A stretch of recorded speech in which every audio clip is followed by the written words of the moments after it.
बंदो साहिबो मोहताज गनी एक हुए, आपकी सरकार में पहुँचे तो सभी एक हुए, एक ही सफ़ में खड़े हो गए महमूद अयाज, न कोई बंदा रहा और न कोई बंदा नवाज। ये इस्लाम है। वक्फ की बड़ी संपत्ति है सर, उसमें सारी जो संपत्तियां हैं वो मुस्लिमों में जो अगड़ी जात के लोग होते हैं, सैयद पठान ही बोलते हैं ना उनको, जी जी, वो लोग कब्जा किए हुए हैं। ये पासमानदा का क्लेम है। पासमानदा कहते हैं हम टायर पंक्चर बनाते रह गए, उनके बाल बच्चे अमेरिका और कहाँ कहाँ पढ़ने लगे। ये प्रोग्राम पॉलिटिकल तो नहीं हो जाएगा? नहीं, पॉलिटिकल नहीं, पॉलिटिकल बिल्कुल नहीं है। और जिस दिन ही पॉलिटिकल होगा कमज़ोर हो जाएगा। जैसे दीन बचाओ देश बचाओ में एक आदमी को MLC बना दिया गया तो कमज़ोर हो गया। जिस मुसलमान से बात कीजिए तो कहता हो तो बेच दिया, एक MLC की टिकट वो बेच दिया, एक सरकार ने खरीद लिया। गांधी मैदान भर जाएगा। दीन बचाओ देश बचाओ का रिकॉर्ड तोड़ेगा? हाँ, दीन बचाओ देश बचाओ, इसमें फ़र्क है। इसमें हर आदमी का सेंटीमेंट जुड़ा हुआ है। एक लड़ाई हुई ईरान की और इजराइल की, तो 56 बहनों में एक भाई निकला। 56 तो मुस्लिम कंट्री है ना भाई, तो सब बहनें निकली, एक भाई निकला। 41 से तो लगातार इजराइल देख लीजिए, एक बार समझ लीजिए कि हज़रत इब्राहीम अलैहिस्सलाम के दोनों औलाद हैं, इजराइली भी माने और मुसलमान भी, लेकिन इख्तलाफ है गोतिया वाला। तो लेकिन उसमें तो 56 भाई मुँह देखते रह गए। नहीं तो भाई बोले कि उनको 56 बहनें, तो महिलाओं को कमजोर रखते हैं फिर सर आप। वक्फ कानून के विरोध में पटना के गांधी मैदान में लाखों की संख्या में कल 29 जून को मुस्लिम समाज के लोग पहुंच रहे हैं। इससे पहले 15 अप्रैल 2018 को मुस्लिम समाज दीन बचाओ देश बचाओ नाम से बड़ी सभा किए थे। गांधी मैदान पूरा भर गया था।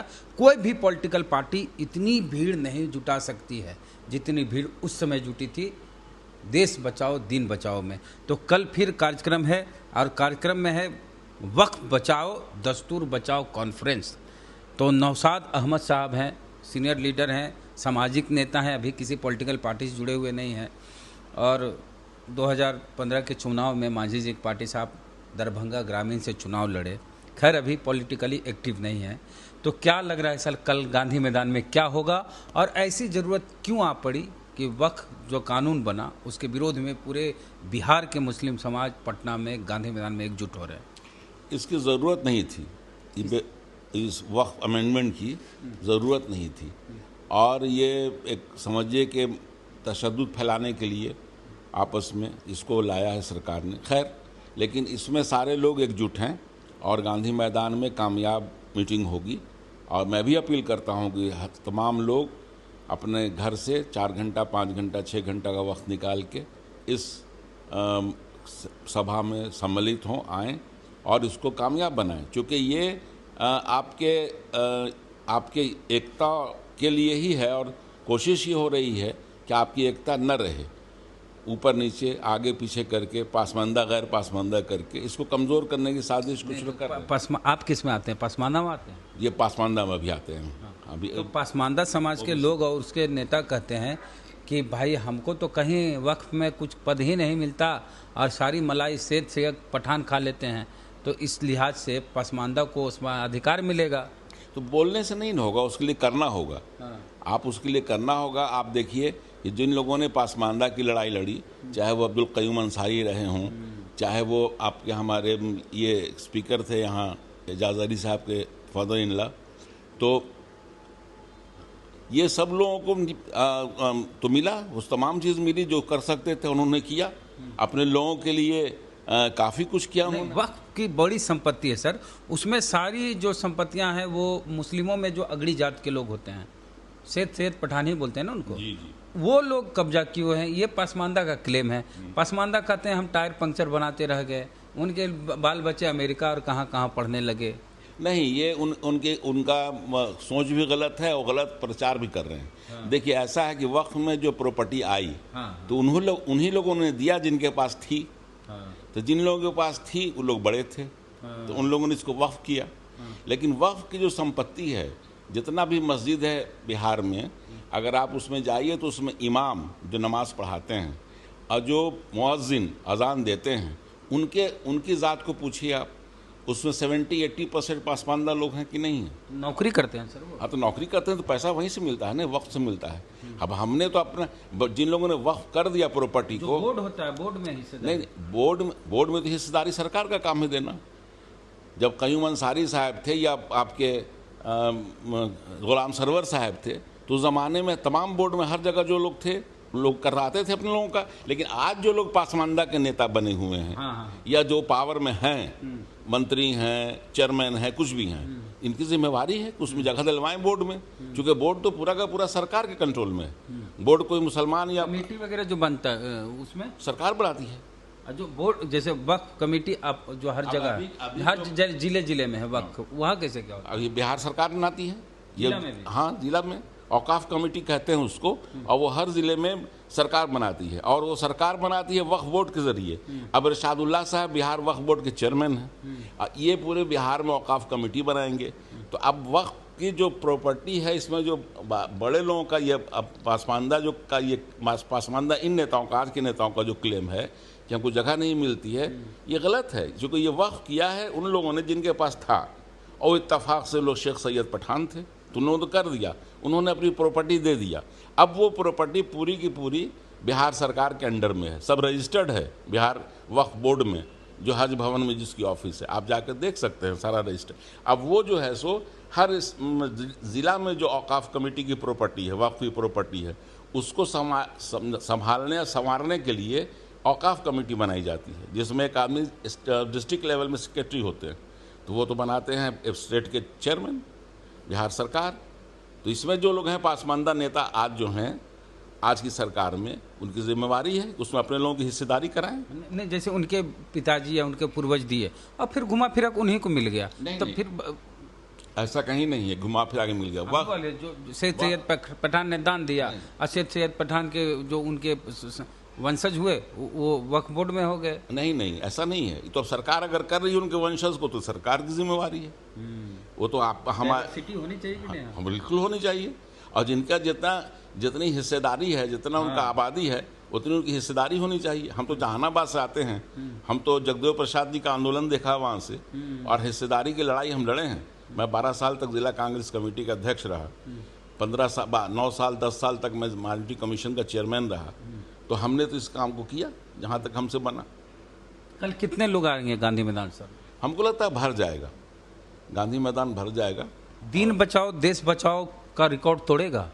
हाँ, दीन बचाओ देश बचाओ, इसमें फ़र्क है। इसमें हर आदमी का सेंटीमेंट जुड़ा हुआ है। कोशिश तो उस समय सरकार ने नहीं किया था कि देश बचाओ दीन बचाओ को डिस्टर्ब किया जाए, इसलिए उसमें हर तरह से ताउन किया था बिहार गवर्नमेंट ने, चाहे वहाँ टेंट शामियाना पानी सब कुछ।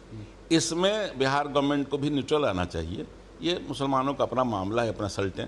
किसी नेता के कहने पर बहकाने पर कुछ सरकार की तरफ से कुछ ऐसा नहीं हो कि लगे कि साहब सरकार हाँ या ना में है, उस छोड़ दीजिए उनके हाल को। उसमें सर झारखंड, उड़ीसा और बिहार 3 स्टेट के लोग आए थे दीन बचाओ देश बचाओ में। तो वो इमारत शरिया ने उसका ऐलान किया था, और आज भी इमारत शरिया लीड ले रहा है। लेकिन इमारत शरिया ही नहीं है, उसमें तो सब लोग हैं, जो लोग जिन लोगों को वक्फ के ज़मीन से और चीज़ों से हमदर्दी है ना। आपका कहना है कि साहब जिन लोगों ने वक्फ किया उन्हें ही कोई कब्ज़ा में चला गया आज। तो अगर इसमें गया है तो इसमें कहीं ना कहीं जो मौजूदा सरकार होती है उसकी जिम्मेवारी है, क्योंकि वक्फ बोर्ड सरकार के हाथ में होता है। वक्फ बोर्ड के ज़रिए ही सरकार जो है सो हर ज़िला में औकाफ कमेटी बनाती है, जिसके सेक्रेटरी होते हैं। तो ये तो गवर्नमेंट की है। और नीतीश कुमार जी तो ओबीसी ईबीसी के लिए काफ़ी लड़ते झगड़ते हैं, तो इसमें अगर इनकी भागीदारी नहीं पूरी है तो आज हमको शर्मिंदगी है, इसको होना चाहिए। हम तो अपने ज़माने में कराए थे। कल आप भी मौजूद रहेंगे सरकार? बिल्कुल रहेंगे, पूरी ताकत से रहेंगे। अब पूरे बिहार में जितने लोग हमारे समर्थक हैं, जो लोग हमसे प्यार करते हैं, जिनको मैं अपील कर रहा हूँ, सारे लोग आएंगे, अपना खर्च करके आएंगे, और आकर के इसको मजबूती से इसको कामयाब करेंगे। इस सब ये प्रोग्राम पॉलिटिकल तो नहीं हो जाएगा? नहीं, पॉलिटिकल बिल्कुल नहीं है। और जिस दिन ही पॉलिटिकल होगा कमज़ोर हो जाएगा। जैसे दीन बचाओ देश बचाओ में एक आदमी को MLC बना दिया गया तो कमज़ोर हो गया। जिस मुसलमान से बात कीजिए वो कहता हो तो बेच दिया, एक MLC की टिकट वो बेच दिया, एक सरकार ने ख़रीद लिया। तो वो नहीं हो सकता। किसी को भी जो रिलीजियस लीडर हैं, खास कई इमारत शरिया टाइप का जो संगठन है मुसलमानों का, इनको तो बिल्कुल पॉलिटिक्स से अलग रहना चाहिए। पॉलिटिक्स तो हम लोग हैं, है ना, और हम लोग पर इनको दबाव बनाना चाहिए कि हम अपनी कौम के लिए काम करें और इसमें ख़त्म करें इस चीज़ को जो कुछ लोग पैदा कर रहे हैं, पासमानदा गैर पासमानदा, और ईमानदारी से पासमानदा की मदद करें। मेरा भाई कमज़ोर है तो उसकी मदद करें। मेरा भाई बगल में खड़ा हो जाएगा, पढ़ लिख कर वो भी काबिल हो जाएगा, तो हम मजबूत होंगे। एक भाई खूब अच्छा खाएंगे, 4 भाई मेरा भूखे रहेगा तो थोड़ी अच्छा रहेगा, परिवार ही कमज़ोर रहेगा। तो परिवार को मजबूत कीजिए। हम एक शेर कह के बात को अपनी ख़त्म करेंगे कि बंदो साहिबो मोहताज गनी एक हुए, आपकी सरकार में पहुँचे तो सभी एक हुए, एक ही सफ़ में खड़े हो गए महमूद व अयाज़, न कोई बंदा रहा और न कोई बंदा नवाज। ये इस्लाम है। जो आदमी मस्जिद में पहले जाएगा, चाहे वो रिक्शा चलाने वाला हो, आगे बैठेगा, और जो ज़मींदार होगा पीछे जाएगा तो पीछे बैठेगा। अब उसको हम नहीं माने आज के दिन में, आज अपने हिसाब से हम इस्लाम को थोड़ा मॉडरेट करें, कुछ करें, तो ये हमारी गलती है। इस्लाम में कहीं पर गलती नहीं है, और यहाँ कोई बड़ा छोटा नहीं है। यहाँ जो ज़रूरतमंद है वो छोटा है, और जिसको ज़रूरत पूरा करने वाला है वो अल्लाह का नेक बंदा है, उसको करना चाहिए। हम लोग के यहाँ ज़कात एक सिस्टम है, उस ज़कात सिस्टम में ऐसा थोड़ी ना है कि हम पासमानदा या दूसरे लोग को जो बड़े लोग हैं नहीं देंगे, या हम निकालते हैं पासमानदा होकर तो बड़े लोग जो गरीब हैं उनको नहीं देंगे, तो देते हैं। जो ज़रूरतमंद उनको देते हैं। वो जो मेरा ज़कात है 2.5% टैक्स है मेरा, अल्लाह के यहाँ का इनकम टैक्स टैक्स अलग है। नहीं, वो पे बैक टू सोसाइटी है। हाँ, पे बैक टू सोसाइटी है। हाँ, जैसे बाबा साहब ने कहा था कि हम समाज से कुछ आता है हमारे पास, तो हमारा कर्तव्य बनता है कि हम समाज को कुछ वापस करें। हाँ ठीक है, वही है, हम लोग पे बैक ही है वो। तो वो ये सब है। इसलिए हमको नहीं लगता है कि आज जो पूरे दुनिया में एक ज़रूरत है। आज देखिए एक लड़ाई हुई ईरान की और इजराइल की, तो 56 बहनों में एक भाई निकला। 56 तो मुस्लिम कंट्री है ना भाई, तो सब बहनें निकली, एक भाई निकला। 41 से तो लगातार इजराइल देख लीजिए, एक बात समझ लीजिए कि हज़रत इब्राहीम अलैहिस्सलाम के दोनों औलाद हैं, इजराइली भी मने और मुसलमान भी, लेकिन इख्तलाफ है गोतिया वाला। तो लेकिन उसमें तो 56 भाई मुँह देखते रह गए। नहीं तो भाई बोले कि उनको 56 बहनें, तो महिलाओं को कमज़ोर आंकते हैं फिर सर आप? नहीं 56 कमज़ोर नहीं आंकते हैं। महिलाएं जो हैं सो वो आपके क्या कहते हैं उसको, ऑफेंसिव नहीं होती हैं। पीछे से वो महिलाएं खड़ी थीं।